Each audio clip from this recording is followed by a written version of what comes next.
श्री गुरुभ्यो नमः। सदाशिवसमारम्भां शंकराचार्य मध्यमाम् अस्मदाचार्य पर्यन्तां वन्दे गुरुपरम्पराम्. In this discourse, we are celebrating the Shankara Jayanti Parva, which is a period where we remember with reverence our Guru Sri Shankaracharya. In this particular discourse, we will be seeing some of the facets of Jagadguru Shankaracharya by surveying a few passages from his Bhashya, that is Prasthanatraya Bhashya, and other compositions. We begin the discourse with a prayer to Shankaracharya. Avatirnascha kalatyam kedare antarhitascha yaha chatushpita pratisthata jayat shankaro guruho. Glory to Guru Shankara, who incarnated in Kalati and ended his mission at Kedarnath, having established 4 Peethams. The Acharya, whose stature is unparalleled, is indeed multifaceted. There is a variety of aspects of his exalted personality that can be gleaned from his works, both the Bhashya literature and the Prakarana and Stotra compositions. We can look at a sample of such aspects. First comes to our mind is Shankara as the champion of the Vedanta Darshana.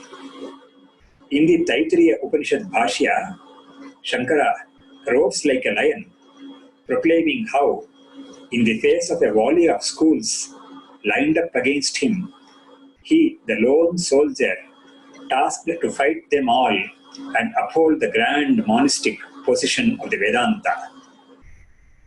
Bahupratipakṣatvat, ekatvavaditvam, vedarthaparatvat, bahavo hi nanatvavadinaha vedabahyaha tvat pratipakshaha ato mama ashanka na nirneshyasi iti.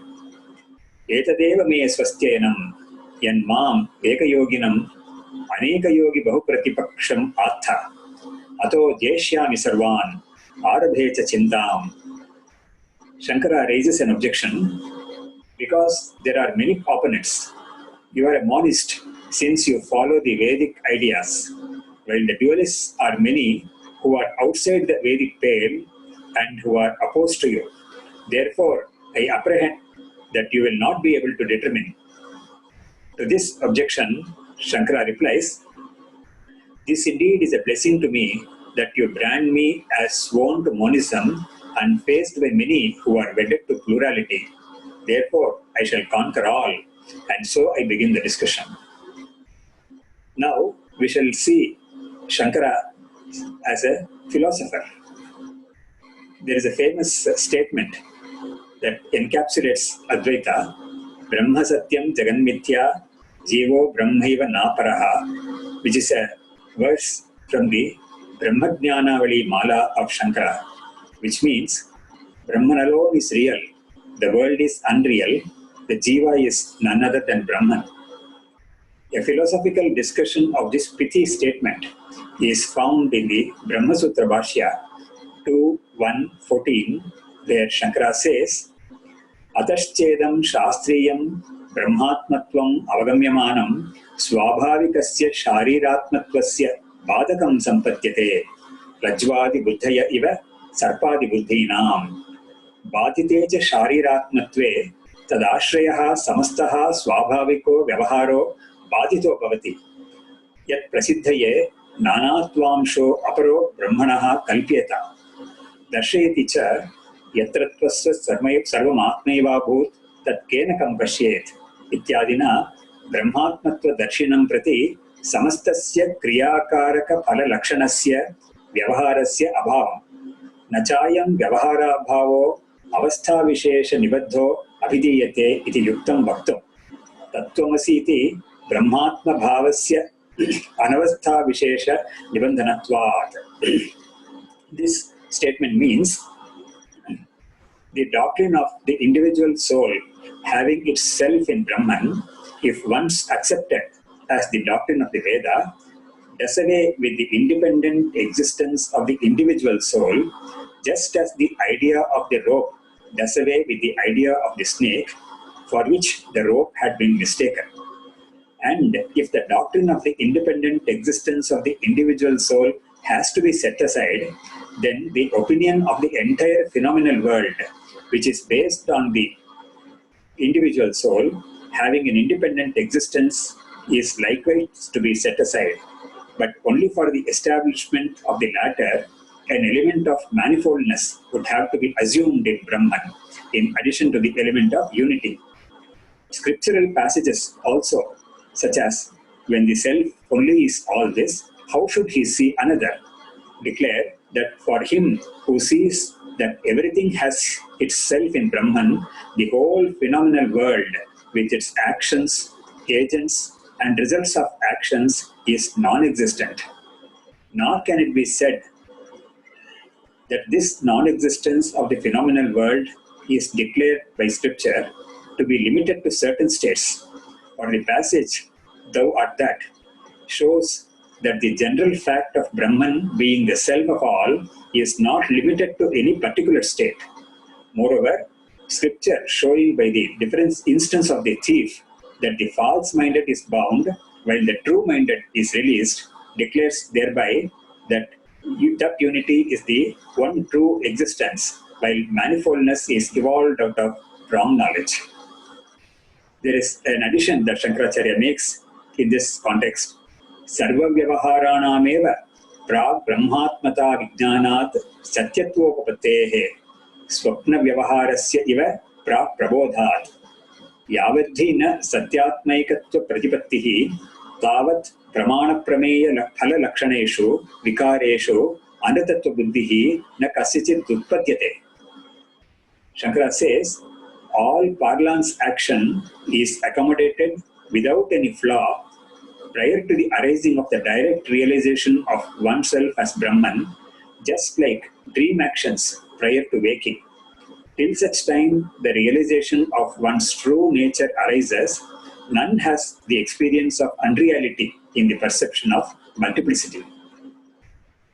Here is another very pithy statement of Shankaracharya, which shows the essence of the Upanishads. Sarvakalpana Panayanartha Saraparatvat Sarvopanishadam. This is from the Brihadaranyaka Upanishad Bhashya 2.1.20, which means all the Upanishads have for their central theme the dispelling of all concoctions in their entirety. Now we shall see Shankara as a teacher of what Aproksha Jnanam is. In the Brahma Sutra Bhashya 4.1.23, Shankara specifies what constitutes Aproksha Jnanam. सर्वदुःख विनिर्मुक्तैक चैतन्यात्मको अहम् इत्येषः आत्मानुभवः न च एवम् आत्मानम् अनुभवतः किञ्चिदन्यत् कृत्यम् अवशिष्यते तथा च श्रुतिः किं प्रजया करिष्यामः येषां नो अयम् आत्मा अयं लोकः इति आत्मविदः कर्तव्याभावं दर्शयति. स्मृतिरपि यस्त्वात्मरतिरेव स्यात् आत्मतृप्तश्च मानवः आत्मन्येव च सन्तुष्टः तस्य कार्यं न विद्यते. Hence, the intuition of the self consists in the knowledge. My self is pure intelligence, free from all pain. For him who possesses that knowledge, there remains no other work. Thus, Scripture says, what shall we do with offspring, we who have this self and this world? And Smriti also says, but that man who loves the self is satisfied by the self and has all his longings stilled by the self only. For him there is no further work. Now Shankara reveals to his dear followers that he himself is such an Aproksha Jnani. This is from the Brahmasutra Bhashya 4.1.23. Purvasiddha kartritva bhoktritva viparitam hi trishvapi kalesho akartritva abhoktritva swarupam brahma ahamasmi na ita purvamapi karta bhokta vahamasam na idanim napi bhavishyat kale iti brahmavit avagachyati evameva cha mokshaha upadyate iti. Contrary to the previous thinking that I am doer enjoyer, in all the three periods of time, I am Brahman, that is neither doer nor enjoyer. Before, I was not doer enjoyer, nor now, nor even in the future will be doer enjoyer. Such is the realization of a knower.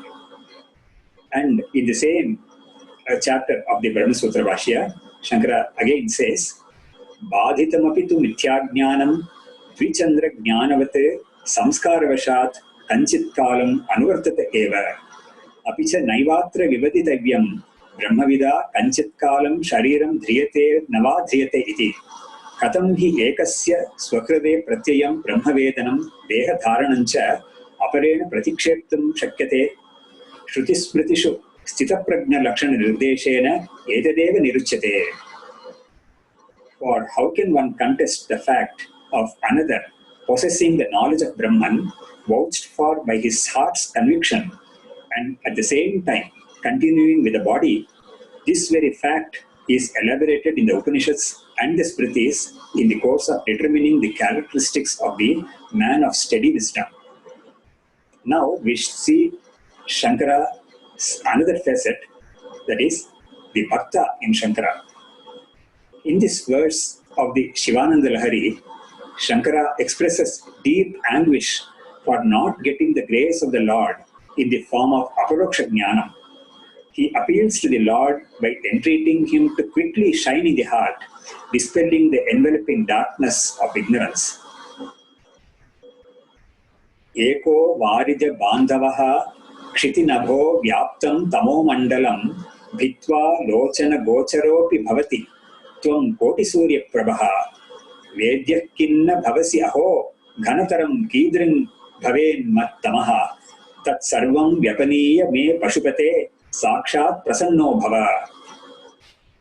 The sun, who is the friend of the lotus, tearing the darkness pervading the sky and the earth, becomes visible to the eye. But you, having the brilliance of billions of suns, are not perceptible to me. Alas! The darkness of ignorance enveloping my heart must be immensely dense. O Lord of all beings, become directly seen by me by setting aside the enveloping darkness. The next facet that we see is Shankara's reverence to the Veda. Nahi Shastra Vihitam Kinchit Akartavyatam Iyat. This bold statement Shankara makes in the Ishavasya Bhashya, which means nothing that the scripture enjoins is unworthy of following. And again we have another statement from Shankaracharya. Matripitra sahasrebhyo api hitaishina vedena upadishtam atmaikatva darshanam shantadarpaihi adaraniyam ityartaha. This is from the Kathopanishad 2.1.15. This means those of pure disposition have to pay heed to the doctrine of the unity of the self that is taught by the Veda, which is a benefactor that is greater than 1,000 mothers and fathers. And here Shankara comes out with his reverence to the Guru. In the Shatashloki, the first shloka is a dedication to the greatness of the Guru. Drishtanto naiva drishtaha tribhuvana jatare sadgurur jnanadatuhu sparshaschet tatra kalpyaha sa nayati yadaho swarnatam ashmasaram na sparshatvam tathapi shetacharana yuge sadguru sviya shishye sviyam samyam vidatte bhavati nirupamasthena va laukikopi. No illustration is seen in the three worlds, heaven, earth and the netherworld, for the Sadguru, the imparter of knowledge. What if the Sparshajan were conceived as an example? It indeed transmutes iron into gold, but not into another Sparsha. The Sadguru imparts to his disciple, who has sought refuge in his pair of feet, his own natural state. Therefore, even the giver of worldly knowledge is incomparable. Now, Shankara's reverence to the father and mother can be seen here. There is a work called Matru Panchakam, which is a tribute to the mother. The story background is like this. As promised earlier before, Shankara was near his mother at the time of her death and also performed the funeral ceremonies. It was at this time he wrote these 5 shlokas, which came out deep from his mind. This was possibly the only poem he wrote which is not extolling any god and also not explaining his philosophy. In the Prashnopanishad, at the end, all the 6 aspirants, having secured the direct realization of the truth, expressed their gratitude to the Acharya Pipalada.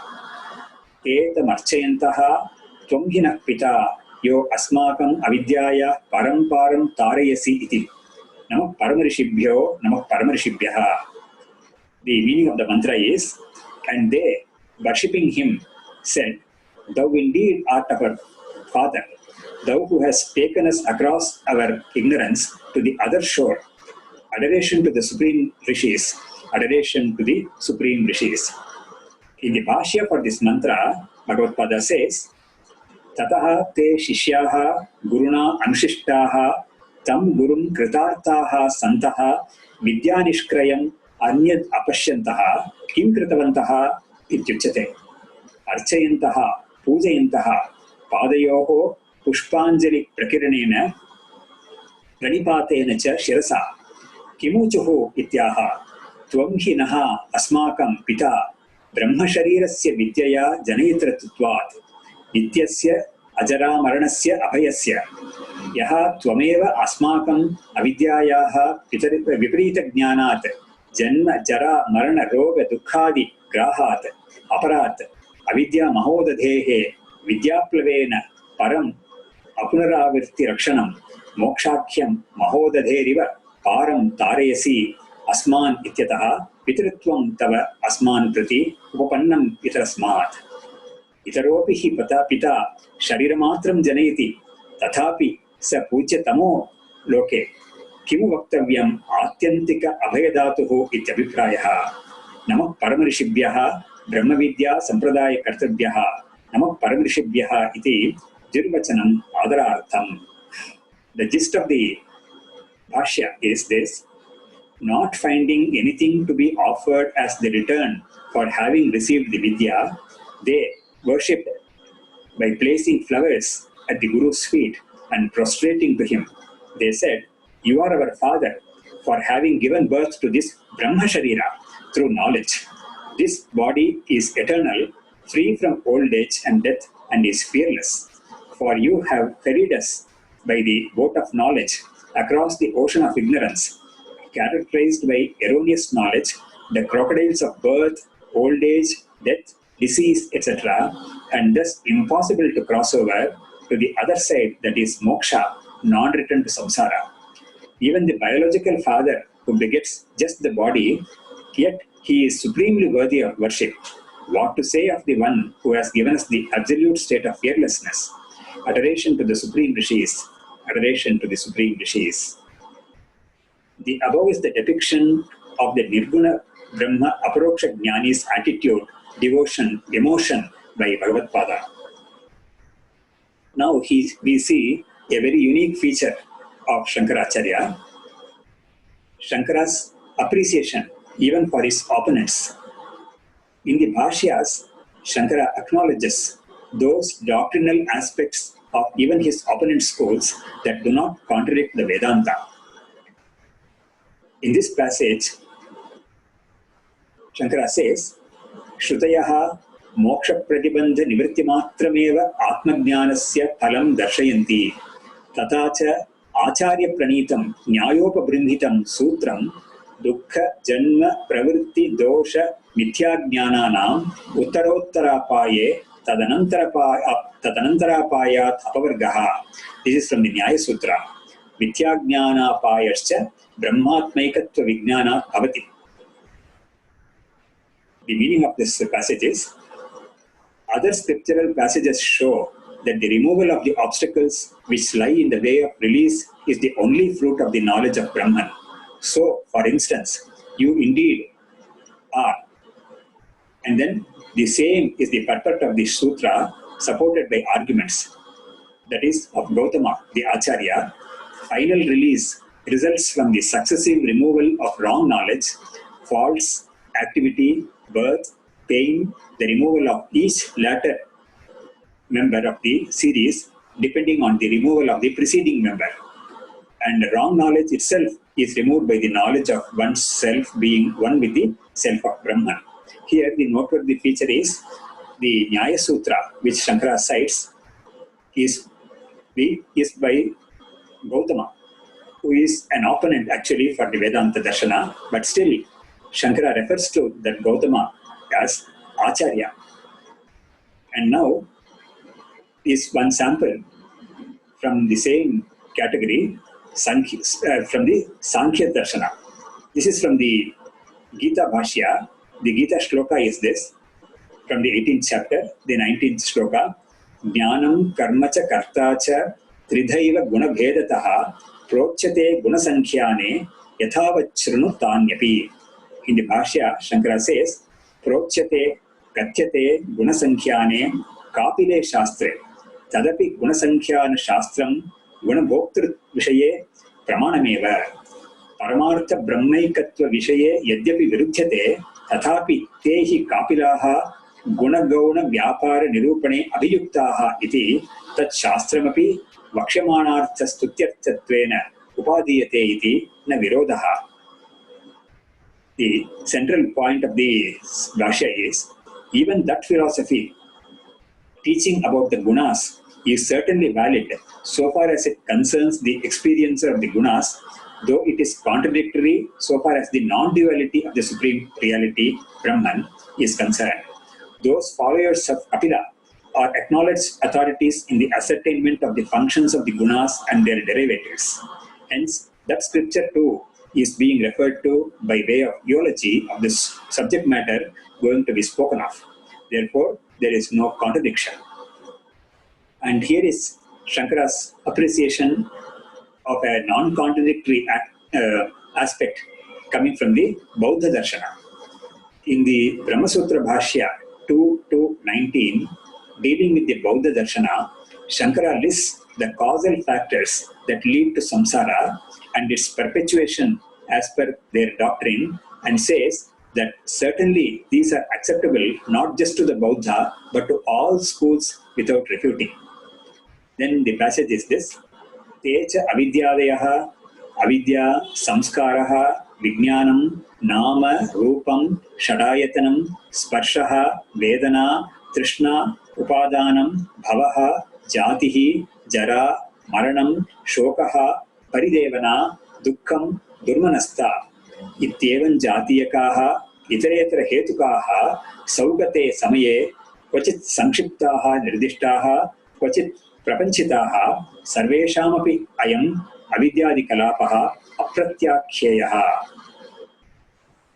The maxim paramatam aprati시ddham anumatam bhavati, stated by Shankara himself, that which is non-contradictory to the opponents in the opponent school is admissible to the Vedanta.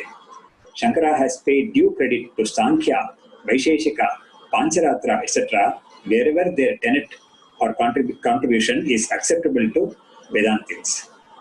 Now, Shankara comes out as the unmatched Vishwaguru. That is why he is called Jagadguru. In the preamble to the Brahma Sutra Bhashya, called Adhyasa Bhashya, Shankara has presented the fundamental problem of samsara, the cause thereof.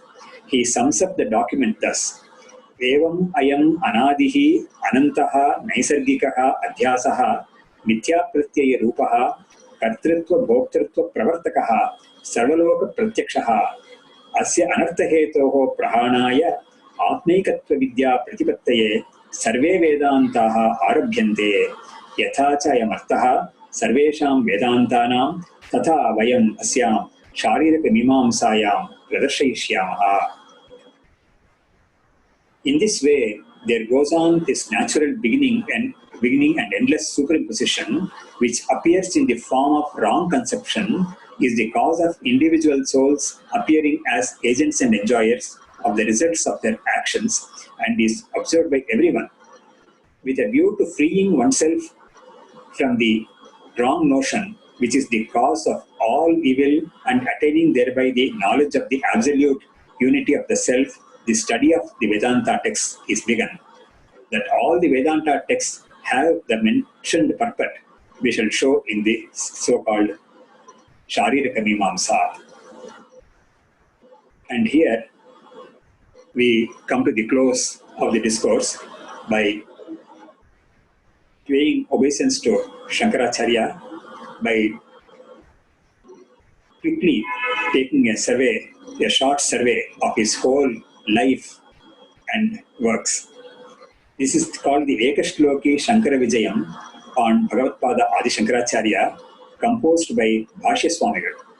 The verse summarizes the Acharya's life, works and deeds. Aryamba Jatare Janihi Dvijasati Daridya Nirmulanam Sanyasa Shrayanam Gurupa Sadanam Sri Mandanader Jayaha Shishyoga Grahanam Subhashya Rachanam Sarvagna Peethashrayaha Peethanam Rachane iti Sangrahamayi Saisha Katha Shankari. So in this concise Shankara Vijaya, there are these incidents lined up. First is Shankara's birth from Aryamba, the mother Aryamba. Then the story of Kanakadhara Stotram, which most of us know, where Shankaracharya blesses a poor Brahmin lady, a housewife, with the grace of Mahalakshmi. And then Shankaracharya is taking an apat sannyasa from his home, and then approaching the Guru, Govindapada, in the banks of Narmada, and then debating with various great luminaries in various shastras, like Mandana Mishra, and then winning over them, and then accepting many shishyas, then composing the bhashyas, and then establishing various pithas in the length and breadth of, across the length and breadth of the country, and then finally ascending the Sarvagna Pitha. So this is the story of Shankara in a concise manner. We have thus seen a few examples from the various Shankara facets, taking a few samples from his own Bhashya literature and other compositions. We pay our respectful homage to Shankaracharya. Om Shankara Gurubhyo Namaha. Om Tat Sat.